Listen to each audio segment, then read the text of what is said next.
Hello and welcome to the Salem FSX 280RT. So I'm right up front with the small switch here. It's going to be your light, just in case you need to hook up at night. For your power jack, you have your higher and lower. Right behind this tab here, you have a manual override, just in case your tongue jack ever goes out. Alright, now coming to your propane tanks, you have a little reader here. See this little arrow? That means it's taking propane from this tank along with reading it.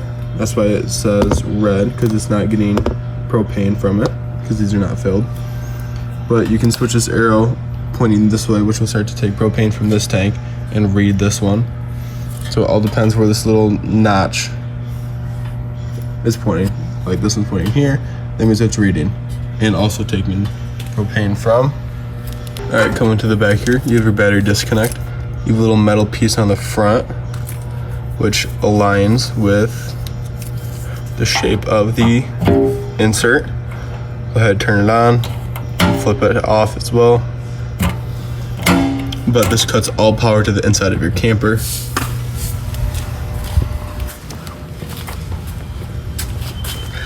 Got your storage underneath here.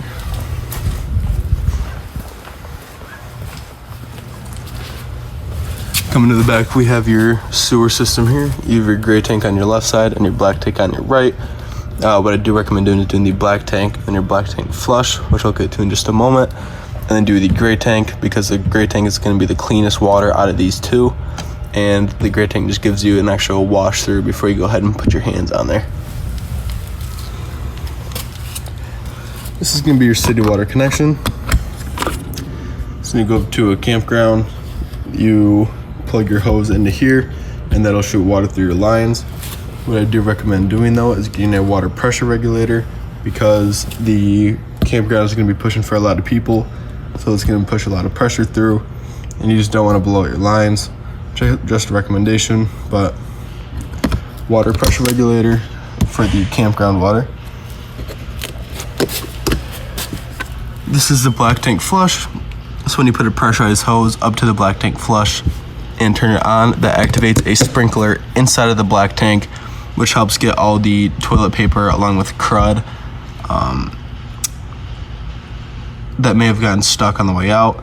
That just gives it an extra chance to flush everything out. Here's gonna be your spray port. So if you have a little curly hose or outside shower hose, which I'll show you, you can plug it in here. Your camp power or your shore power.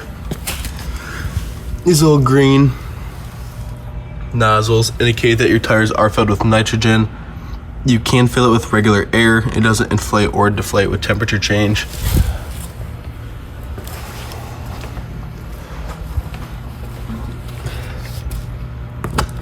Okay, a little satellite input, just in case you have a TV outside.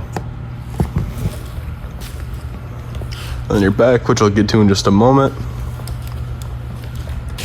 It is backup camera ready, so if you do purchase a backup camera, just unscrew that plate, pop it off, plug in your backup camera there, and you have a little tablet which will go into your cigarette lighter.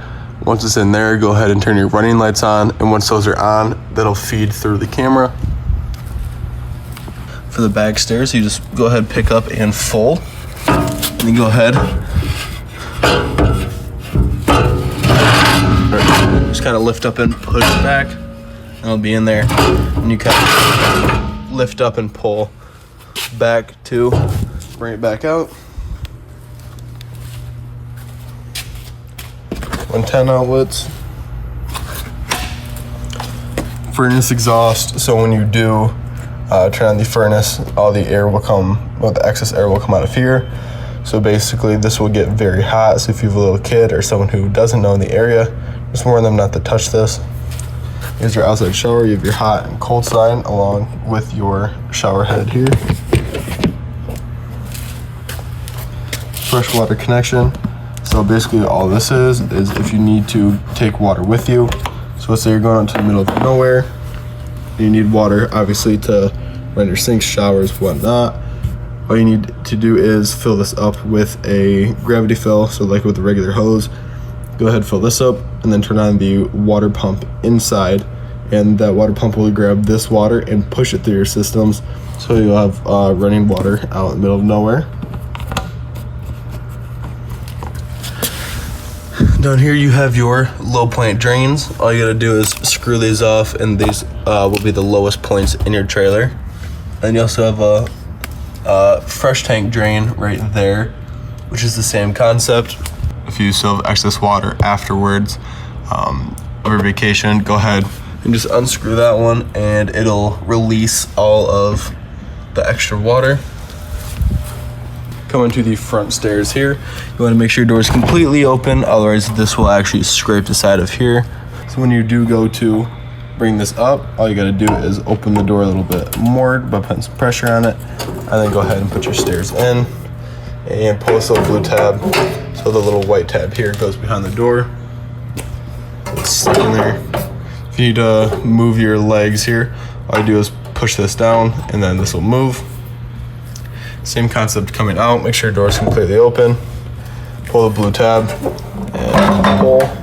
Once your stairs are down, make sure your sides here are completely flush, because if they're not and you open the door or close the door, it'll rip off this free part along with the rubber on the other side. For your awning, there's a little black tab right on the top. If you go ahead and peel that off, if this ever electrically goes out, you are able to actually manually override it and bring it back in just in case.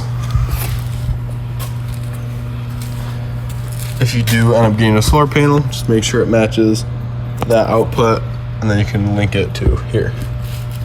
All right, coming to the back of your Salem, for your doors, all you gotta do is pull up and twist so they look upside down. And then pull, and then slowly walk your door back.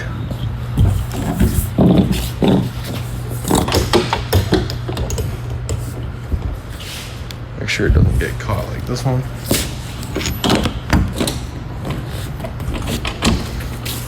It's gonna be open just like that.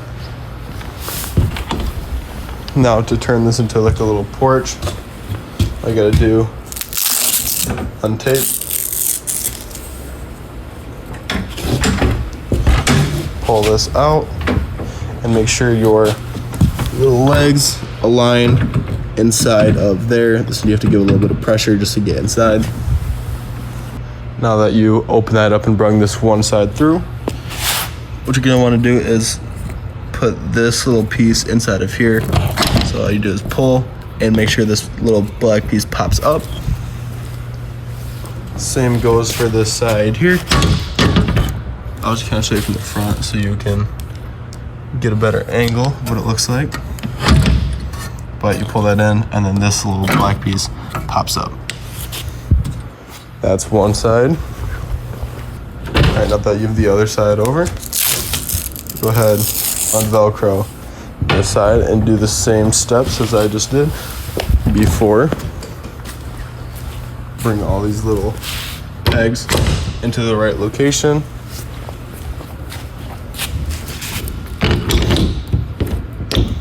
There you go. And then for the door,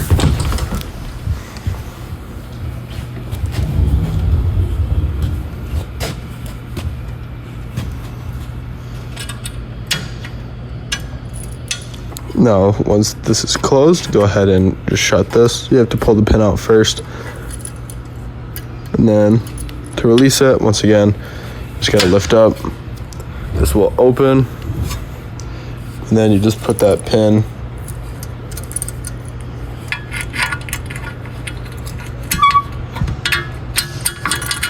right back through. And that is how you do this.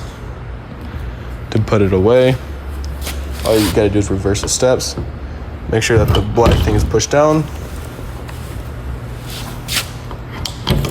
Reel it out.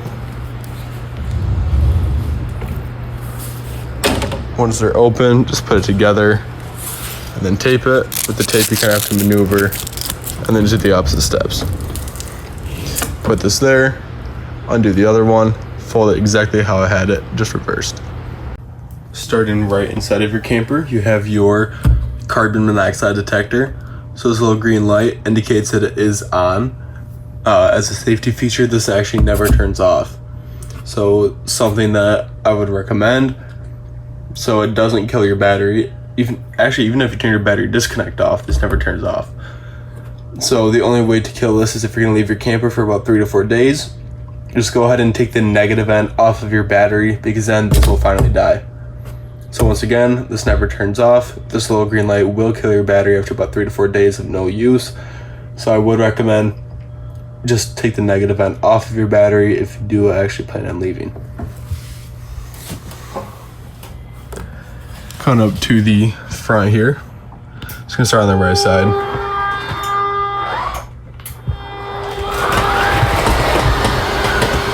So I'm just gonna move it in a little bit and move it out so you know what it sounds like when it's fully extended.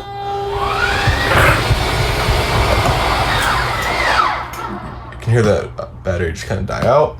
For your awning, make sure both of your doors are open before you extend.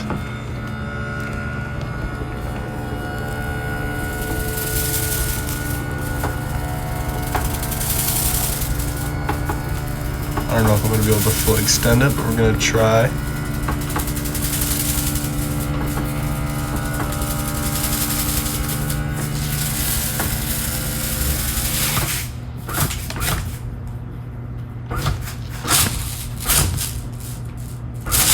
Yeah, that's about perfect. All right, so you know it's fully extended when that little flap comes down and you can start to see the metal bar on top. 2, pitch it for the rain. All you gotta do, see this little yellow piece? All you gotta do is pull down, it'll pitch and adjust, so not all the rain will come off of this side. It says you can reel it in like this, but I just recommend bringing it up. Just feels a lot safer and better. Let me go ahead and reel this back in. You also don't want to fully extend it and keep pulling it down because it will reel in the opposite way. There we go. The left side of the switch is going to be your awning lights. Right side are going to be your inside lights, which you can also turn off and on with a little button right in the middle there for your water heater.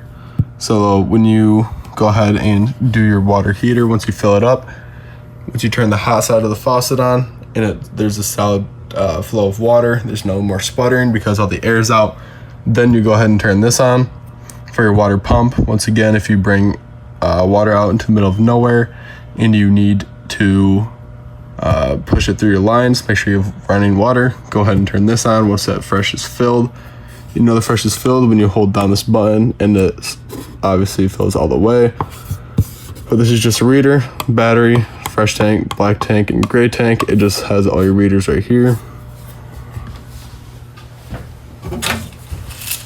For all of your keys, looks like a lot, but the purples are for your main doors. This is going to be for your compartments, and then this is going to be for your outside shower.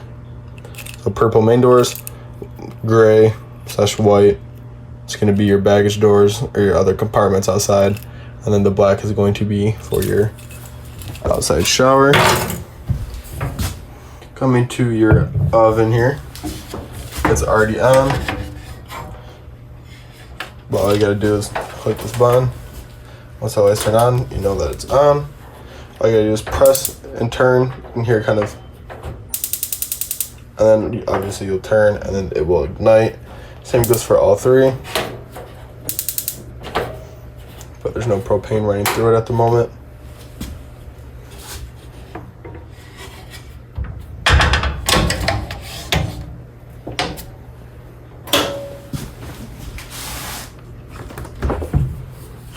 On the inside up top, you have your cooling. 5 is going to be the coldest, 1 is going to just be cold.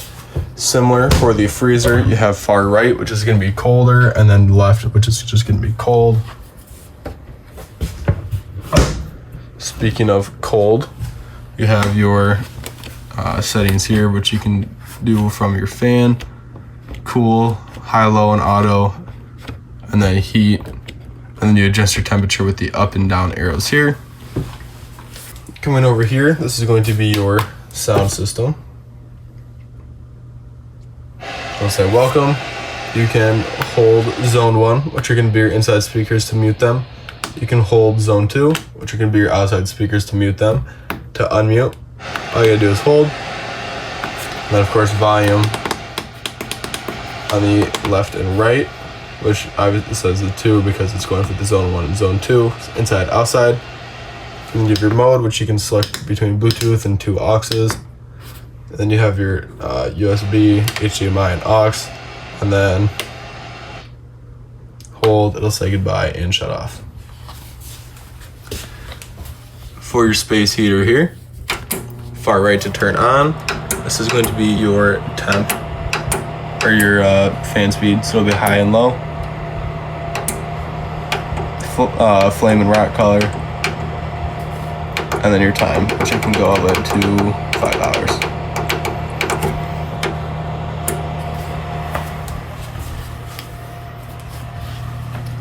You have a TV backer here, which connects up into here, and then just select between satellite and cable channels. All you gotta do is click this little button here. Coming up to your AC, if you want your AC to just dump out the sides, go ahead, leave these open. If you want it to travel into their rooms, or which it would be all of these, if you want it to come out of these, all you gotta do is close these up.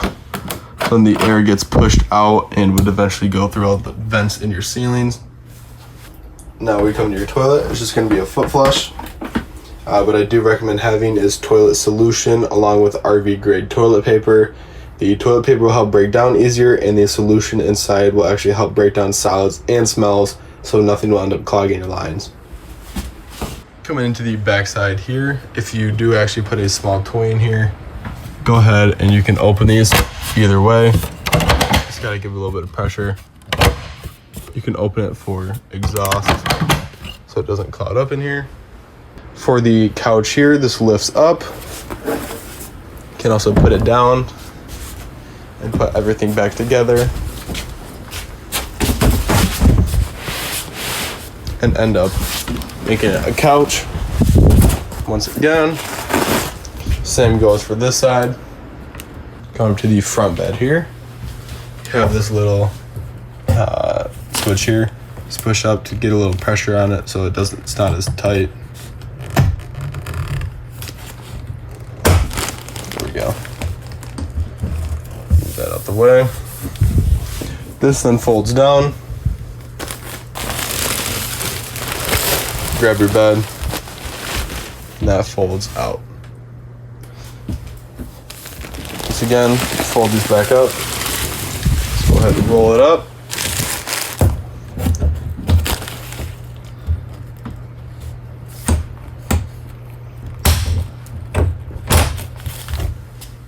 To put it away, make sure it's all in. It won't move. Besides that, that is how your couch is going to be set up. Just like that.